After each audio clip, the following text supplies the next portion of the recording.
Thank you so much. आपने इस पूरे कोर्स को समझा और अच्छे से आपने जो है समझने की कोशिश की होगी और इंसानी दर्द को, इंसानी तकलीफ़ को और ये गुर्बत को कैसे ख़त्म करना है, कम करना है, उनकी सोर्स ऑफ इनकम बढ़ाते हुए आप कैसे कंट्रीब्यूट कर सकते हैं, हम कैसे कंट्रीब्यूट कर सकते हैं और एक गरीब खुद से भी अपने आप को एम्पावर किस तरह कर सकता है।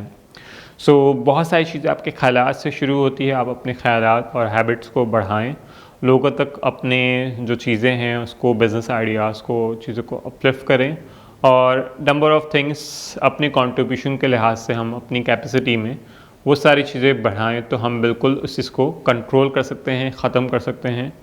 लेकिन कहीं न कहीं आपका कंट्रीब्यूशन और हमारा कंट्रीब्यूशन ज़रूरी है। इंशाल्लाह मुलाकात होती है अगली वीडियोज़ में। आपके कोई सजेशन, आपके कमेंट्स और प्लस रिहान फाउंडेशन की और वीडियोज़ के लिहाज से आप कुछ कहना चाहें तो आप मुझे फ़ेसबुक पे बिल्कुल कॉन्टैक्ट कर सकते हैं। अपना बहुत सारा ख़्याल रखिएगा। अल्लाह हाफ़िज़।